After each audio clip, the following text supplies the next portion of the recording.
Hey guys, this is Darshan Lokhande. I am a pre-final year BTech CSE student at IIIT Pune. Welcome to our channel Learn Competitive Programming with CodeChef. If you are interested in competitive programming and want to learn data structures and algorithms, this is the one-stop destination for you. We post weekly problem explanations and concept videos. So don't forget to subscribe to our channel by hitting that subscribe button and also the bell icon. The problem that we are going to discuss today is Cute Chef Gift. The problem appeared in October lunchtime and has a difficulty level of medium. The prerequisites for this problem are prime factorization. Our agenda for today's video is going to be as follows. First, we will walk through the problem statement and try to understand what the problem is trying to say, followed by which we will see the detailed solution approach to the problem, and then we will see the pseudocode for the problem, and then the implementation of the code in C++. The problem statement goes as follows. We are given a sequence of n integers a1, a2 up to an, and we want to find the smallest integer l such that we can split the sequence into two sequences, that is first sequence containing the first l elements and the another sequence containing the last n minus l elements. So what do we mean by this? That let's say we have a sequence of elements a1, a2 up to an. Then we want to split this sequence into two parts, right? And so we will be getting two parts, namely first containing l elements and the second part containing n minus l elements, right? So we want to make this split at the smallest possible index such that the product of elements in the first sequence, that is let's say p1, and the product of elements in the another part, that is let's say the product is p2, we have to make the split such that these products are co-prime with each other. Okay, so let's understand this better with an example. So let's say the array or the sequence given to us is as follows. So if we decide to make the split at this index, so what will be the products? The product P1 will be 2 into 3 into 4 into 5, that is 120, and product P2 will be 7. So as you can see that 120 and 7 are co-prime with each other. So if you calculate mathematically, they will come out to be co-prime with each other. But does this mean that this is our final answer? No. Why? Because we want to find the smallest index at which we can perform this split. So let's see what happens if we perform this split over here.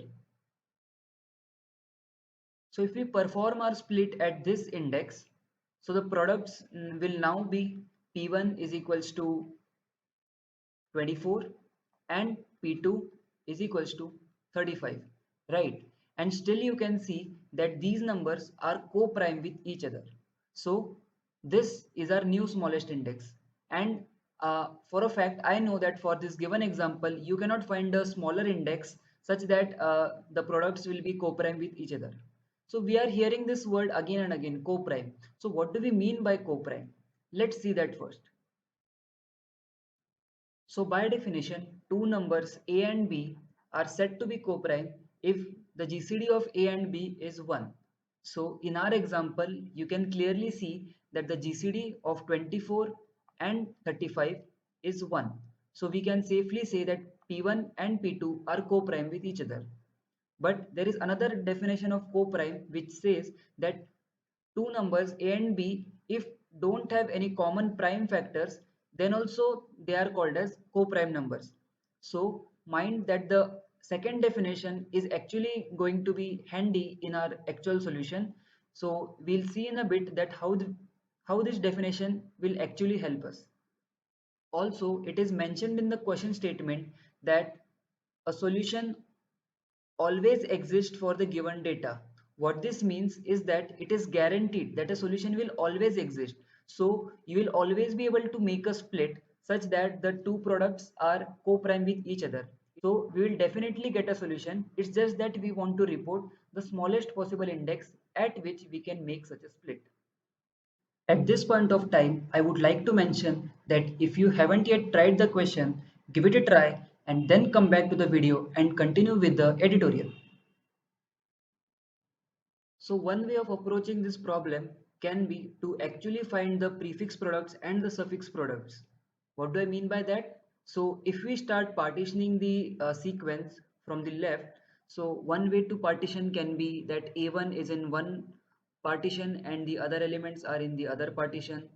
Then A1 and A2 are in one partition and the remaining elements are in other partitions, and so on. So in this case, let's denote the product of the elements by P1 and the product of elements in the other partition by P2. So if one actually tries to find these products and then see if the GCD of them is 1, then we know that they are co-prime, right? So we have the product P1 as product of some elements, and we also have P2 as product of some elements in the other partition, right? But the question is, will this approach work? Because we would have to check all possible ways of partitioning, and also we would also have to calculate the GCD of these products. So this approach will actually not work. Why? Let's see. For this, we have to take a close look at the constraints given in the question. So the constraints mention that the number of elements can be 10 to the power 5, and each of those elements can be a maximum of 10 to the power 5. So what does that mean? If each of these elements is at max 10 to the power 5, then in worst case, the product would look something like 10 to the power 5 into 10 to the power 5 and so on. So as you can see, the number P1 will be too large to store. So we would not be actually able to calculate their GCD, right? So this approach isn't going to help us so much. Why? Because even though we started partitioning from left and we could calculate these prefix products and suffix products, the products itself were so large that we cannot store them, and also we cannot calculate their GCD if we cannot store them, right? So this approach does not make much a difference. So we have to come up with a different approach. Remember, I had said that the second definition of co-prime numbers would come in handy for our solution. So to understand it, let's revisit our example. So in our previous example, we saw that the product 1 was 24 and product 2 was 35, and they are co-prime with each other because their GCD is 1. But instead, now let's focus on finding the prime factors on either side of partition. That is, uh, instead of 24, let's focus on what its prime factors are. So the prime factors are nothing but the individual prime factors of these numbers. So if we calculate this set, the set of prime factors comes out to be 2 and 3 for partition 1. And similarly, for partition 2, the prime factors set comes out to be 5 and 7. So according to the definition of co-prime numbers, we can clearly see that these two sets are disjoint, meaning that there are no common prime factors. So we can say that the partition P1 is co-prime with partition P2, and hence it solves our question. But the point to notice here is that storing these prime factors is much easier than storing the actual products of the partitions. Why? Because these numbers will be the prime numbers less than or equals to the uh, numbers in the sequence, and we know that the numbers in the sequence can range only up to 10 to the power 5. So we also know that the prime factors will also lie in the same range. So it's very easy to store the prime factors rather than storing the actual product, which can be very large. So definitely this approach is going to help us in the solution. Let's see how. Say the elements given to us are A1, A2, A3 up to A6, that is 6 elements, right? And also using some method of prime factorization, let's say we have found out the prime factors for each of these numbers. Okay, so once we have the prime factors for each of the number in the sequence, think of it in this way, that each prime factor wants to mark its own territory or range. which starts from its first multiple and goes up to its last multiple. So what do I mean by that? So let's say we are talking about the prime factor 2. So we can see that the first multiple of prime factor 2 is a1 and the last multiple of 2 is a4. So the range or territory of this prime factor 2 starts from index 1 and goes up to index 4. Similarly, for the prime factor 3, its range starts at a1 and it ends at a2. And if we similarly draw the ranges for all other prime factors, they will look something like this. So once we have this diagram or the representation in front of us, now it is easy to visualize that where we should make our partition. Of course, we can't make our partition in middle of a range. Why? Because it will just mean that the one partition also has the prime factor 2 and the other partition also has the prime factor 2. So such kind of partitions are not allowed. So what kind of partitions we can make? We can definitely make a partition over here. Why? Because we can see that whatever ranges have started before this green line have also ended before this green line. So no range crosses over from this green line. That is, the two partitions have the prime factors that are disjoint from each other. And that is what precisely we are trying to achieve. So this diagram or representation can help us visualize how the prime factors are going to be distributed and how we can visualize them using ranges so that we can find the smallest point at which we can make the partition. So what we can do here is that for each index, we can keep a track of how many ranges claimed by the prime factors are yet to be over or are active. So what do we mean by that? So let's see, for index 1, there are two ranges that are active, right? The range of prime factor 2 and the range of prime factor 3. So the count for the index 1 is 2. Similarly, the count for index 2 is also 2. Why? Because here this range is active and the first range is active, but the second range is actually closing over here, so we don't count it. So similarly, if we find the count of the active ranges for each index, the count would look something like this, right? So you might be wondering why 1 over here? Because the range of prime factor 7 starts and ends at the same index. So it's as good as not counted, right? So only one range, that is of prime factor 11, is active at index 5. So let's give this counts some name. Let's say count of I for each index I. So what does this number actually denote? So the number denotes that how many ranges are actually yet to be over. So you can observe now that at whatever first index the count value becomes 0, it means that all the ranges that have begun before have also ended, and that is precisely what we are looking for, because then we can make a partition at that very index so that we know that all the prime factor territories or ranges to the left are ended before the split and all the new ranges start to the right, so they are disjoint. So we have divided our problem or our solution into two parts. First part includes finding these ranges. So for each prime factor, we need to first find these ranges, that at what index it starts and at what index it ends. And after finding these ranges, our second task is to somehow find these counts, right? So once we have these counts, we can just iterate in this array, and at whatever first index we get the count at 0, that will be the index at which we will be splitting our sequence. So let's see step by step how to achieve both these tasks. So let's start with the task 1, that is finding the ranges for each prime factor. So this task is quite easy. Why? Because you just have to maintain two numbers for each prime factor. First number being the first occurrence of the prime factor in the sequence and the last occurrence of the prime factor in the sequence.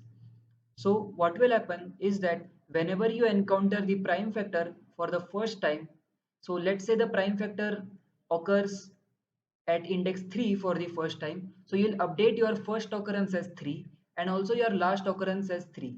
And then for any further occurrence, you'll just keep updating the last occurrence because the first occurrence will always remain 3 and you just have to update the last occurrence. So let's say this can become 5, then maybe 7, and it may go on up to the last occurrence. So at the end of the process, you will have the first occurrence and last occurrence for each of the prime factor. So coming to our task 2, now we have all the prime factors and their starting and ending index. So we just have to mark them so that we can uh, count the number of ranges that are yet to be over. So one way of doing that is to naively iterate over all the indices present in the range and mark it by just doing a +1. So if we look for prime factor 2, we know that it starts at 1 and ends at 4, where 4 is not included. So we can just write a +1 from index 1 to index 3. Similarly, for prime factor 3, we can just write a +1 on index 1. For 5, we can write on plus on index 2. For 7, as it starts and ends on the same index, there's no point in doing a +1. And for the prime factor 11, we can write a +1 over here and it ends at 6, so 6 is actually not included. And if we total these numbers, the counts that you would be getting is 2, 2, 1, 0, 1, 0. The count that we have been desiring for. But what was the cost that we had to pay? We had to actually go to each of these indices one by one and manually do a +1 on that index. So that is actually costly in terms of time. So this is a bad approach. So we need to do the same thing but in an optimized way. And we will see that this thing can be done easily using a concept known as difference array. Let's see how. So the optimized approach to do the same task is as follows. We use a difference array for marking our ranges. What is different in this approach? Instead of going on each index and doing a +1, we instead only focus on the starting index or the first index and the last index. So what we do is that, let's say we have a cover array of size n and that is initially filled with zeros. So all the elements in my cover array are initially filled with zeros. Okay. And what I do is that for each prime factor, I'll just do cover of first index plus plus and the cover of last index minus minus. So what this means is that at index 1 I will do a +1 and at index 4 I will do a -1. Similarly for other prime factors as well. For 3 I will do a +1 on index 1 and a -1 on index 2. For 5, I'll do a +1 over here and a -1 over here. For 7, again, we don't need to do anything because it starts and ends on the same index. And for prime factor 11, we do a +1 over here and -1 over here. So what are the totals? The totals are now something like 2, 0, -1, -1, +1 and -1. So does this mean that this is our final count? No, there is one more step. After getting these counts, we need to take a prefix sum over this cover array to propagate our changes to the right. Because remember, we had just marked the first index and the last index. So the difference array approach states that you need to do the addition on the first index, subtract the same amount on the last index, and then take prefix sum after doing all your operations so that the values are propagated in the whole array. So what happens when we take the prefix sum? So after taking the prefix sums, the cover array would look like 2, 2 plus 0, 2, again 2 minus 1, that is just 1, then 1 minus 1, 0, 0 plus 1, 1, and 1 minus 1, that is 0.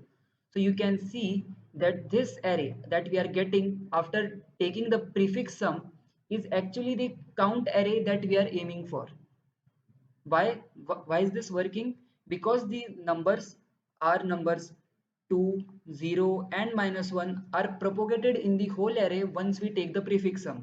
So it does the same job as we intended, and also it is efficient. Why?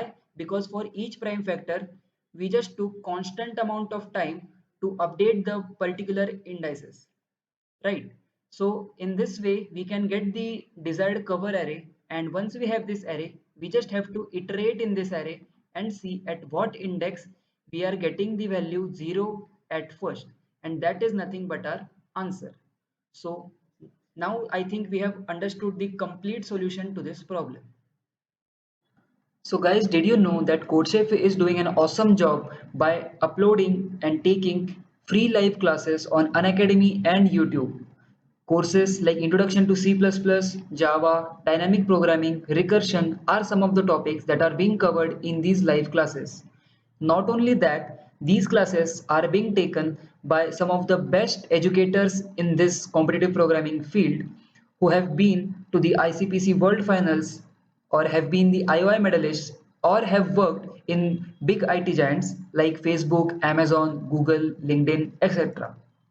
So what are you guys waiting for? Download the Unacademy app right now or register yourself on unacademy.com and select your goal as competitive programming to access all this free content. You may also opt to get our paid subscription, that is known as Plus subscription, after which you will be able to access the curated content by the educators, wherein you also get extra support like teaching assistants, practice problems and live problem discussion. Additionally, don't forget to use my referral code darshancool25 to get an instant 10% discount on the Plus subscription. So now that we have understood the solution, let's move towards the pseudocode. The pseudocode goes as follows. For each test case, we will start by taking the input of the sequence size n and the n elements. Further, for each element in the sequence, we will find the prime factorization of that element, and then for each prime factor in that prime factorization, we will update the first and last index. Once this process is done for all the elements in our sequence, we will create a cover array which is initially filled with zeros. Then for each prime factor, as we have already stored the first and last index, we will make updates in the following way. That is cover of first index plus plus and cover of last index minus minus. Once we have done this, we have to take the prefix sum of the cover array. So we will take the prefix sum, and while doing so, whenever first time we get cover of I equals to 0, we will report the index I and break the loop there and there itself. Now that we have seen the pseudocode, let's get to the implementation. So we start by taking the input for each test case. That is, for each test case, we first take the input for n, that is the number of elements, followed by which we take the input for the n elements itself. So we create a for loop for that. So once we have taken each number as input, we have to get the prime factorization of this number. So this is actually a prerequisite that you should know how to get a prime factorization. So the most common method is to use sieve of Eratosthenes. So I'm going to be using that. And also, we have to use multiple queries.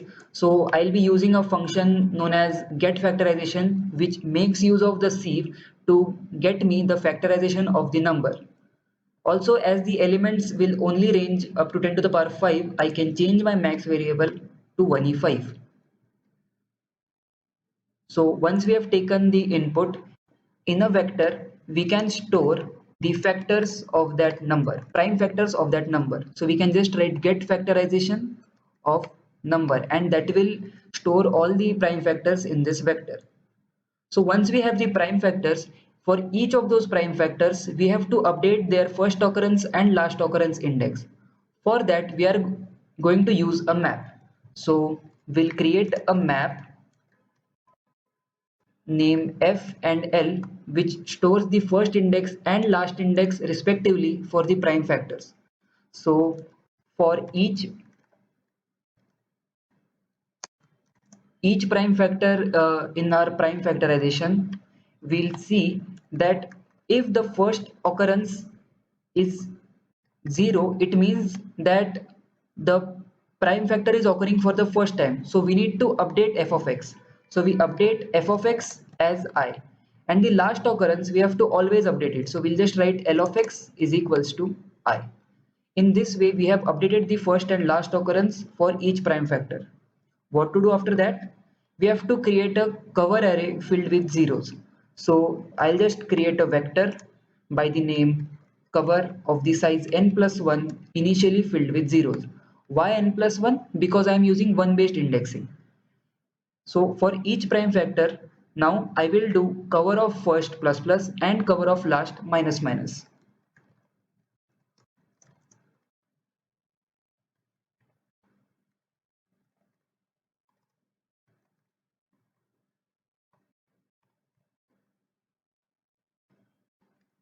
So now we have our cover array ready, but the only thing remains is to take the prefix sum over the cover array so that we can see that where the first value we get is 0 and then we can report that index. So we'll start taking the prefix sum, and after taking the prefix sum we have to check if the current value of cover of I is 0 or not. So if cover of I is equals to 0, we need to report this answer. So we'll report the index I, and also we'll break our loop here because we have to just print the smallest index. One important thing to note in the solution is that we have used sieve of Eratosthenes, so don't forget to initialize the function before starting the whole code. And that completes our solution. So let's submit this code on CodeChef ID and let's hope for a quick AC.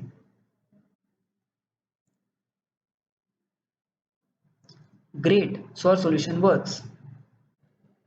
Regarding the complexity of this solution, we initialize our sieve function only once at the beginning of our code. That requires a complexity of under root of n into log of log n. And after that, for each number in our array, we just call this factorization function.